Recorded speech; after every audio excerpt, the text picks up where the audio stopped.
Rachel McGuire. I'm Zach Broughton. Welcome back to Titan TV.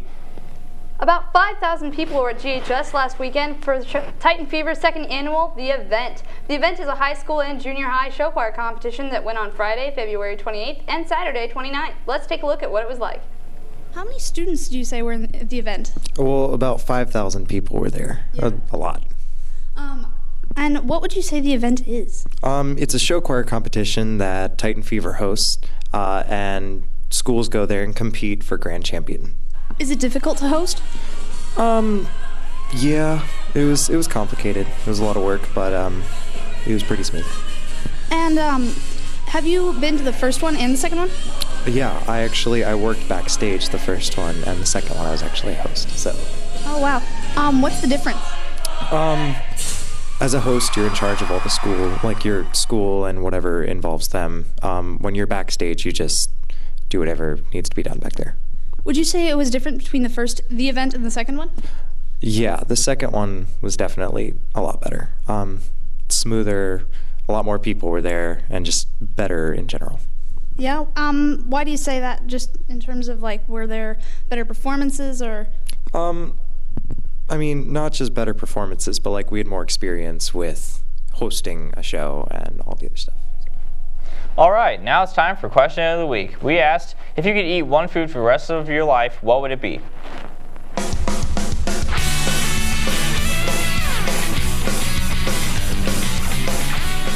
If you could only eat one food for the rest of your life, what would it be?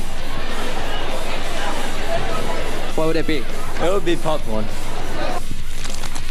Rest of your life, what would it be? Hockey. What would it be? Definitely lasagna. For the rest of my life, they would be Twizzlers. Fish and chips. Pizza, because I love it. Hannah. Oh, no. You're on a rush. How can you? That's different. I like talking about sports. Okay, if you could eat one thing for the rest of your life, what would it be? I don't know. What's that answer? I don't know. No, I'm indifferent. This. Pizza. Why? Because I love pizza. Oh, don't you not like certain textures of pizza? No, I don't like certain textures of food. Why don't you like certain textures of food? They taste weird and make me gag. Rest of your life, what would it be? Definitely fried chicken. Well, that's it for today. See you back here next week, Glenwood.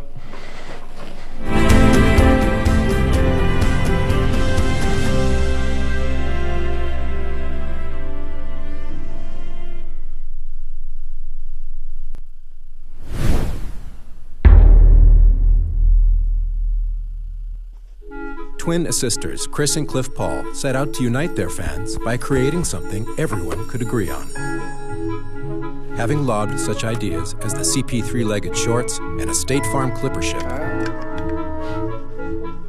they finally landed on the perfect answer. The Jordan CP3 ID in Cliff's favorite Argyle. Create your own pair. After all, when it's worn to assist, you know it.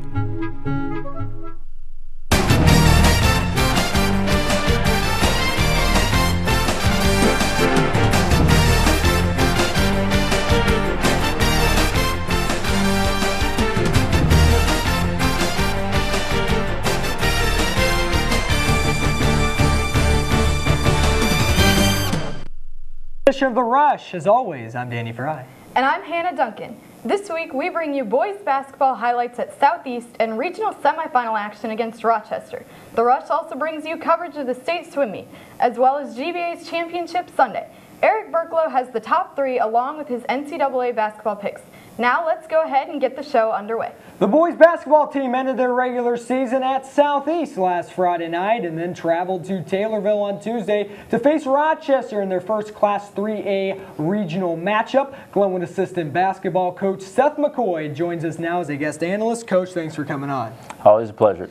Now, Coach, let's go ahead and take a look at the regular season finale against Southeast. The Titans facing the Spartans, and this is a tough matchup. Cole Harper being introduced here as we'll go ahead and take a look at the highlight here. Cole Harper's a guy that's really come into his own, Coach. This was a battle for third place with CS8 on the line. Yeah, Cole, just like every year since he's been here, just keeps improving and playing his best basketball in here, and that's what we need from him.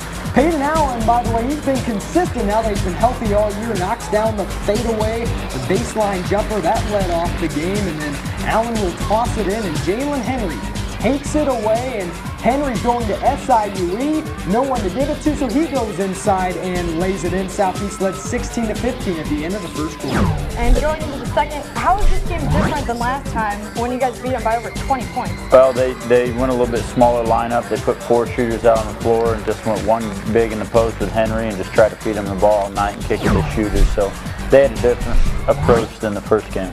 Harper contributed with that layup, and in the third quarter, once again, he gets that layup to fall. He draws the foul as he limps off, but he'll come up really big later when Peyton Allen was off the floor. Yeah, Peyton fouls out, and we had a number of guys, not just Cole, step up and really grind out that victory. BJ Hill will assist it to Jalen Henry to start the fourth quarter. He taps in. Southeast Glenwood only led by 2 at the break, and this one Southeast starts to really get going. They cut it down to 1 point. The deficit was a Glenwood timeout. Henry fouled out about 3 minutes left. Hill was called for a tee, and then Peyton Allen with a big slam right there, and that's a big momentum swing right there, Coach. As Peyton fouled out, but he's still coaching. Oh yeah, he's just a great teammate on and off the floor. Trying to give his little bit of input when he's out there, when he's not. And you can see him right there getting excited when we get that rebound. He just loves to win, loves to compete, and loves to be with his teammates. Yeah, BJ Hill missed that last-second three-point attempt as Glenwood won 56-53. Peyton Allen with 33 points, 8 rebounds, and 1 steal, and Jalen Henry with 23 points. They hit shots this time. Last time I don't know what their shooting percentage was, but I know it wasn't good. I know that's not like them, so we knew we were going to come in. Their senior night was going to be a dogfight, and it was till the end. It was a foul-plagued game, but you know you got to keep your composure. You can't let the refs and all the atmosphere get to your head, and that's what we did, and came out with the win. Jalen's committed to SIUE, and BJ is one of the quickest guards in the CS8, so you know we respect them and the whole Southeast team a lot. So we came in with the mindset of stopping those two and stopping the shooters on Southeast, and that's what we did. We wanted to get this win for a momentum booster going into regionals. So, you know, we're preparing, I think, 2 zones in those games. So we're playing zone and, you know, just come to practice every day, get better. So next playing Rochester, they've been fairly easy to beat in the past. So how'd the team make sure to keep its intensity up going into this regional semifinal? Well, we know they got some younger kids on their team. And we knew they're coached really well. Coach Steers is doing a heck of a job in his first year over there. They've got better and better and better every time. First time we played them, we blew them out. They scored 14 more points in the second time that we played them. And we were just looking for them to give us everything they got, and we had to come out with the defensive pressure.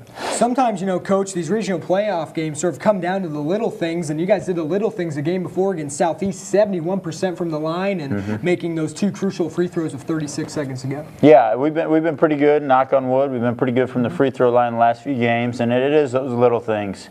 It's just tighten up and being really disciplined in what you're about that are really going to, you know, stretch to the leads when you have them and keep you rolling in the postseason. And now let's go ahead and take a look at the Titans and the Rockets in the Class 3A Regional Semifinal over in Taylorville. Dalton Hanlon for the Rockets. He's going to be introduced here for Rochester. He had some open lanes to score on Tuesday night. Well, sorry, they ran some stuff for the shooter, which isolated one side for Hanlon. He just took advantage of it when he could.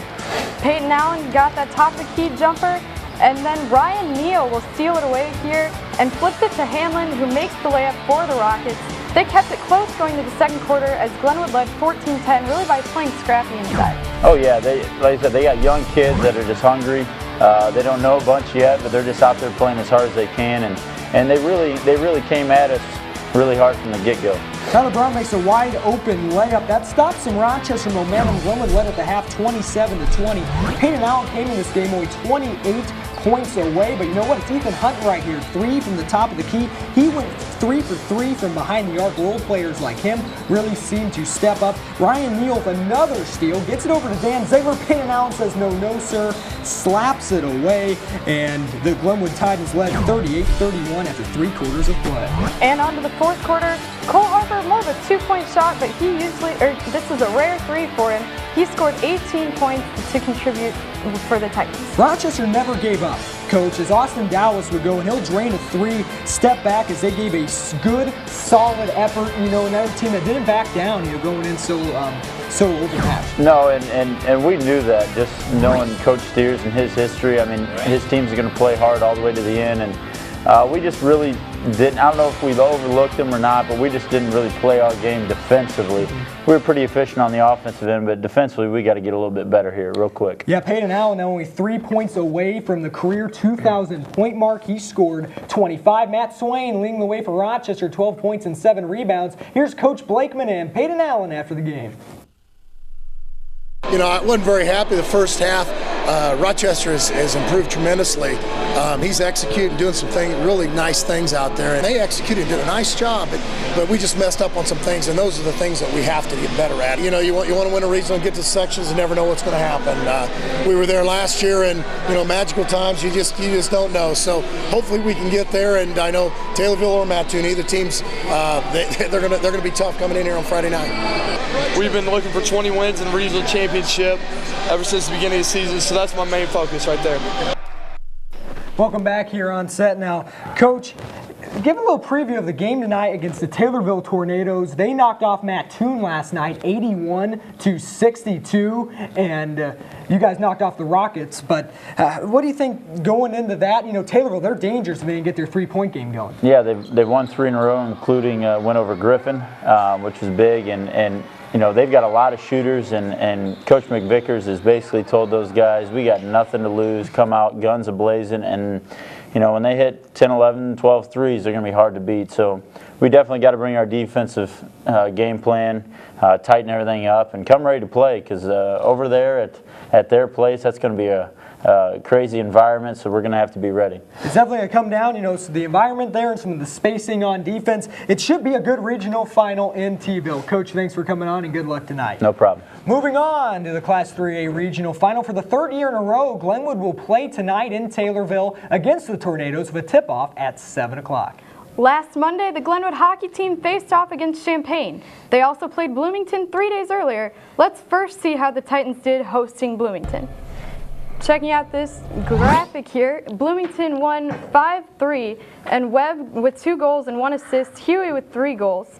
And next, Glenwood played Champaign again, or not again, sorry. They went ahead and they played them on Monday. This was a playoff game in LLHH. Playoff game, another 2-goal loss. Champaign won 6-4, Hay with 1 goal, and Webb once again with 2 goals. The Glenwood hockey season right now is hanging in the balance after a Champaign player has been unofficially ruled ineligible.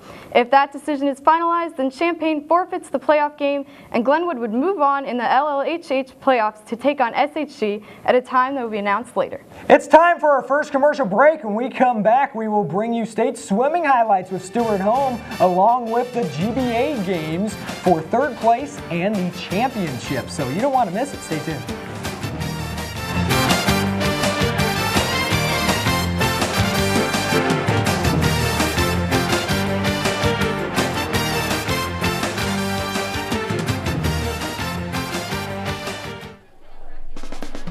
That Willie's in Chatham is a great family restaurant that supplies a wonderful dining experience. We offer outstanding fried chicken and over-the-top walleye pizza. With quality products at affordable prices, that Willie's is the way to go. Open Monday through Saturday, 12 a.m. to midnight. Call us today at 217-483-6969. Aaron, you're all set. Great, thanks. Mike, thanks for doing that discount double check. You saved us hundreds. What was that? The discount double check? It's when we comb through your policies to make sure that you're getting all the discounts you deserve. No, I get that part, but you guys are doing my move. The discount double check move? It's my touchdown dance. So you're a dancer? No, I'm a quarterback. Oh, quarterback. I'm a robot. Get out of here. Get to a better state, State Farm. Call Steve Bedford in Chatham for personal service and discounts that you deserve. Kids, the breakfast is ready. Eat up. Your friend's gonna be here pretty soon. I'll be there in a second. Have a great day. My friend's here, I'm leaving. Be safe. Come home right after school. Alright, see ya.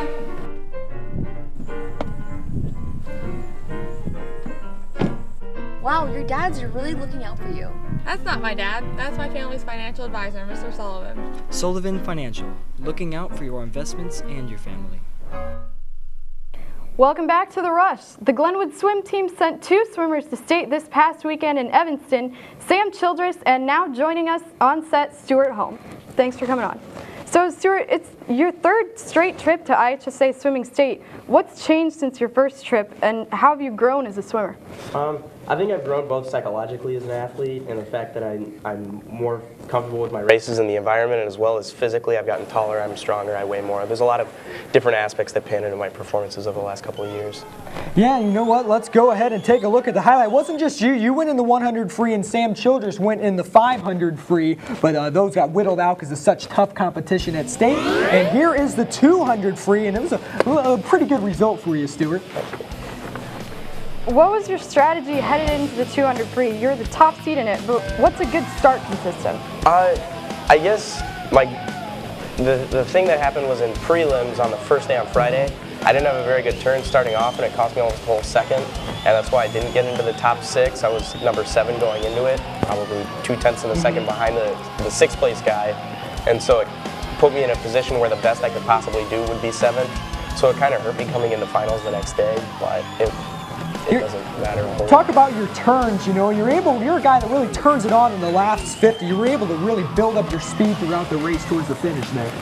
That's a skill I've always had. I back half really well compared to most people. And so what you can see on this last one is I was even with a kid or even behind him at the halfway mark. And when it came to the finish, he wasn't even within the shot. He ended up getting 3rd in that heat, and he was leading it at the halfway point.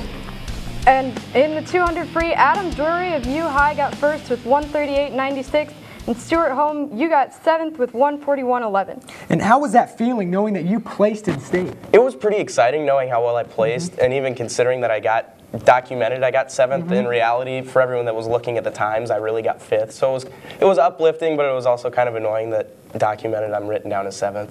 But. Yeah, and talk about, you know, your experience and your swimming here at Glenwood. You started your sophomore year, and then sort of this competition, you know, really sort of the penultimate moment, you know, they're using a $5 word there, by the way, but then going to state up there in Evanston. It's a really cool experience because down here the competition isn't as fierce as it is up in Evanston. There's kids that are from Chicago, from huge high schools like New Trier or Evanston or Mundelein. And the environment is just unbelievable. There's probably 1,000 to 2,000 people in the stands, and they're sitting right on top of the pool deck, breathing over you the entire time you're racing. So it's a really cool environment. Well, thanks, Stuart, for coming on, and again, congrats on your 7th place medal at state. Thanks a ton. Holm will be swimming next season for the Denison University Big Red, while Sam Childress will be back looking to cut more time off his 500 free. It's time to unveil a new segment on The Rush called Do You Know Your Teammate? GHS basketball players Sam Anderson and Cole Harper join Gavin Caruso, who asked some questions only true teammates would know about each other. Take a look.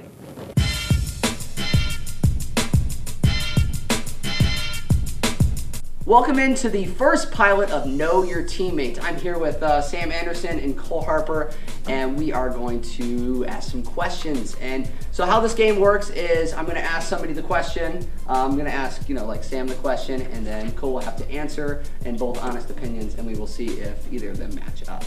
So the first question is for you, Sam. We're going to ask you, what is Cole's favorite basketball player of all time? Yeah. All right, my favorite basketball player of all time is Michael Jordan. Michael Jordan. And your answer was? Oh.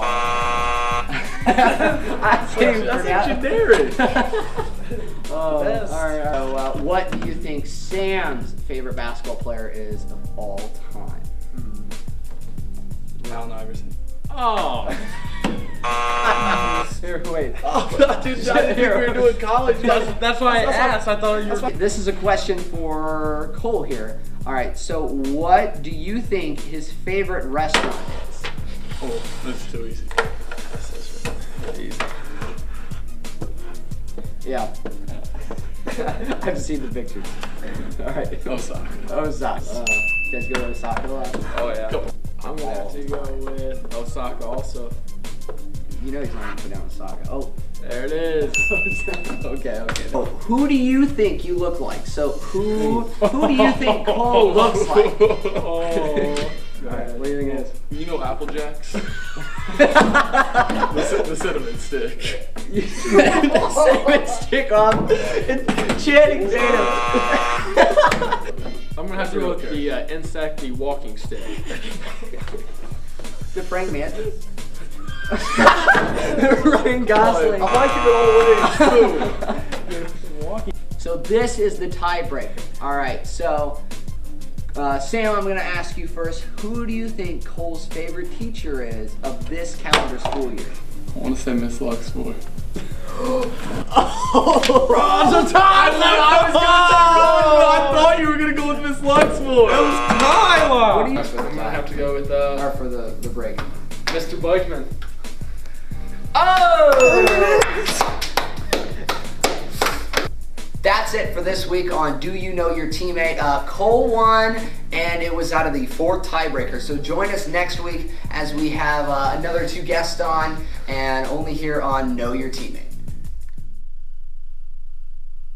Who's inspired by air. Be sure to look forward to Do You Know Your Teammate for next week to see what other crazy reactions and answers are in store.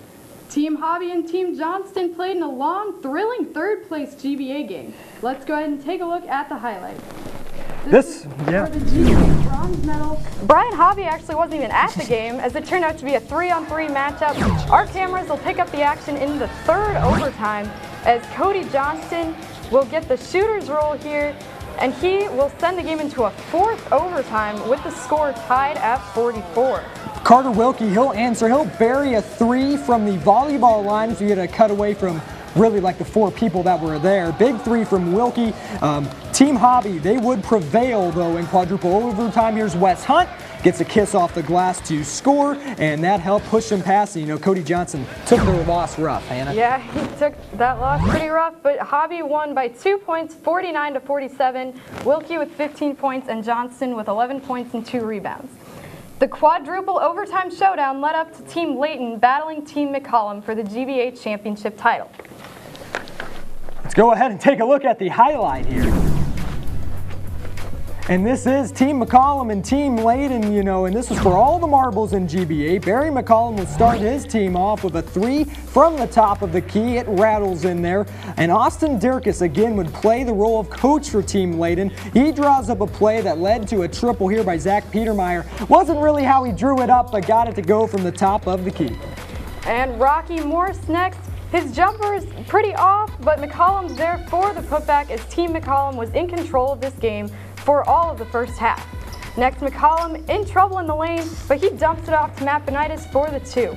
Yeah, Benitis, of course, the quarterback on the Titans football team. Moving on to the second half, Rocky Morse gets it, puts back Benitis' miss, and halfway through the second half, this is where Team Layton turn it on. By the way, there's Matt Benitis' sweet Superman socks as Mitchell Hughes hits the mid-range jumper right there. And good play here as Layton will send it back to Petermeyer for a contested layup, and in the final minute, finally, Jacob Edmiston got the ball and drains a 3 from the left corner, as that's enough for Team Layton to be crowned GBA champions. Yeah, they really got it going in the second half. Big comeback. Barry McCollum said he didn't play up to par. Team Layton wins by 3, 61-58. Zach Petermeyer, 25 points. The official stat line tallied up by Josh Matchney. Benitis had 21 points. Everyone's favorite high school rec basketball league has concluded, so congrats on the champions on Team Layton. It's time for our last commercial break of the show. So when we come back, Eric Burklow will bring you the top 3 plays of Glenwood Sports this week, along with his college basketball picks. The weekly debate's also right around the corner, so stay right there.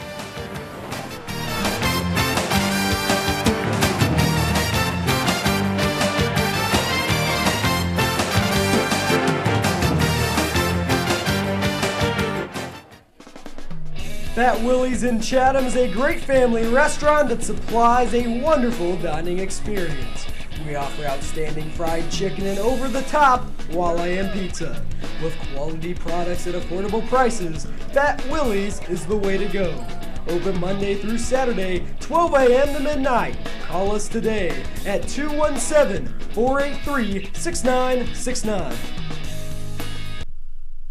Aaron, you're all set. Great, thanks. Mike, thanks for doing that discount double check. You saved us hundreds. What was that? The discount double check? It's when we comb through your policies to make sure that you're getting all the discounts you deserve. No, I get that part, but you guys are doing my move. The discount double check move?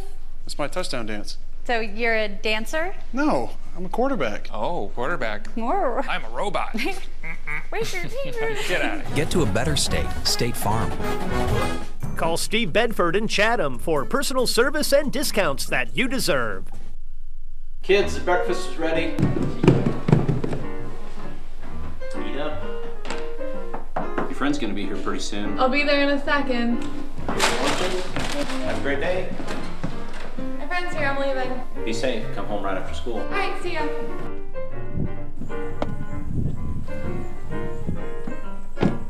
Wow, your dads are really looking out for you. That's not my dad. That's my family's financial advisor, Mr. Sullivan. Sullivan Financial, looking out for your investments and your family. No, you can't. Welcome back to the top 3 this week. As always, I'm Eric Barklow. Let's begin the countdown of play number 3 for the GBA game.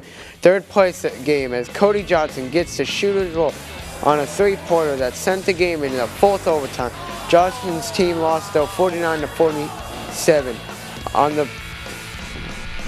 the play number 2 from the IHSA State Swim Meet in Evanston, as Stuart Holm earned a 7th place medal in the 200 freestyle with a time of 1 minute and 41 seconds.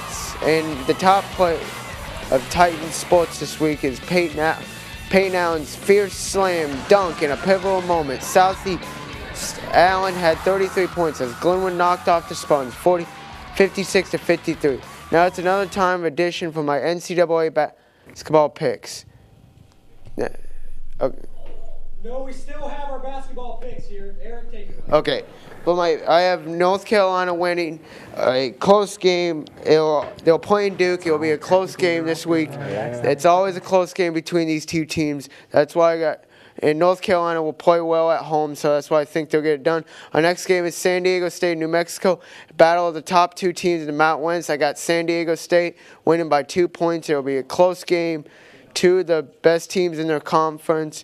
And my next game is UConn at Louisville at UConn. I think UConn will win. Their tight defense will prevail through a Louisville offense that struggled at times this season. Sometimes Louisville can't get their groove together offensively. That's why I got UConn winning. For their 59-58, it'll be a tight game, battle of the American Conference. Now that's it for my basketball picks this week. Now I send it back to Dane for the weekly debate. There you go. Thank you, Eric. I think Gavin was too focused on the beauty of air there, and that's why he went ahead and clicked the take button. So, guys, here, Steve Bridge and Chris McLeod from Sports Radio 1450. Guys, thanks for coming on. Thanks for having us, Danny. Thank you. Got the Rochester football announcing team here, and this is the IHSA Success Factor rule. And, do you think that will work? Obviously, it doesn't apply to public leagues. It only applies to the parochial schools. But, Steve, we'll start with you to go down to Chris. Is this fair, and how exactly will it work? Well, Danny, I'm not exactly sure if it's fair, but the IHSA has been adjusting what they do with private schools for a while since the multiplier rule went into effect many years ago, and I just think this is another step for the IHSA as a governing body to try to figure out what they can do to, in their minds, help level the playing field between private schools and public schools. And in particular, I really think a few private schools north of Interstate 80 that have won an awful lot of state football championships in a row, and I think they're trying to figure out a way to try to mitigate that success factor from just a few schools, and they're now placing it at the feet and doorstep of a lot of other programs. Yeah, and that would be Montini, who got upset by SHG, though, in the 5A title game. Chris, kind of feel the same way, how that's going to end up working out, how IHSA do it? Well, I think a lot of folks are waiting to find out what they define or how they define level playing field. I mean, this is kind of a controversial topic on its row or what? Yeah. Well, exactly. And so the other thing that I'm not sure about is when this starts. I mean, is it a continuous cycle? You've got teams like the Quincy Notre Dame girls basketball team going for their 5th straight title. You've got, as you mentioned, Lombard Montini from this year in the title game against SHG, but they had won the previous 3. So, do they get penalized going backwards? And what about the team that in 2 years from now, who wasn't a part of these other teams and the other successes, now they're penalized because they have to move up not only 1 class, but maybe 2 classes? Yeah, and that's something that they just have, I don't think it's clearly defined yet, and that's something they'll figure out. Tim Beckman, his career isn't clearly defined yet either. You guys broadcasted, I think, did you do all 3 years with Wes Leonard starting quarterback for Rochester? Right. Now, some people think he might be the answer. What are the expectations for Coach Beckman now that Wes Lunt's there, Steve? Well, I think the first thing is that Wes has got to win the starting job starting in spring ball here in a little while, and then continue to make progress as a starting quarterback if he can at the U of I. It's not going to be his job necessarily given to him. I think there's going to be a good competition when they go through spring practice and, of course, what they do in the summertime to get ready. A lot of us around here think that Wes is probably the odds-on favorite, though, to be the starting quarterback. Yeah, starting at Oklahoma State as a true freshman, you think, Chris, that would be, a guy that they can try to build around and get recruits to come around too. Well, I think that's true. The expectation certainly is higher than 4 wins. But I think that Coach Beckman and the coaching staff probably have bigger problems than at quarterback. I mean, they need line to protect the quarterback. They need targets to throw to on the outside. Some of their skill guys have diminished over the years, and I know they have some good recruits in, but I think the pressure is definitely on, and I think it'll be higher than 4 wins for Tim Beckman and his coaching staff if they want to stick around. Yeah, and now let's jump ahead here. Let's go to the NFL. They're talking about moving back the point after touchdown to as far as maybe the 25-yard line, to mix things up again. Bill Belichick's a big proponent of it, trying to push back. Do you think that's a realistic move and really would, make games more interesting, or is it just, I shouldn't mess with it? Kind of a creative way to handle things, don't you think? Is opposed to being on, the 3-yard line to move to the 25, all the way back. A 42-yard field goal, in essence, to get it. I think maybe the NFL should take a little bit of a look at what they want to do there. The point after has been so routine from here on out, but I don't know if a 42-year-old extra point is really the way to go. Yeah. The success rate is 99.6% or something like that on current rarely PATs. I honestly would rather go the other way and just have them completely eliminate the extra point, give them 6, and then give teams a chance to decide whether they want to go for 2 at some point. Guys, thanks for coming on here for the weekly debate. I think we actually hashed out. We're pretty agreeing on most things, actually. It's the first time in history for Stephen. Seriously, we'll have to pay attention to the broadcast, see if we get any more arguments. Guys, thanks for coming on. That's it for this episode of The Rush. Spring sports tryouts, they just concluded. Can you believe that's already that time? But make sure to come out to see tonight's boys basketball regional final against the Tornadoes at Taylorville. It's an earlier tip-off than usual at 7 o'clock. So make sure to join us next week as well for another episode of The Rush. In the great words of Jim Rupert, we gone.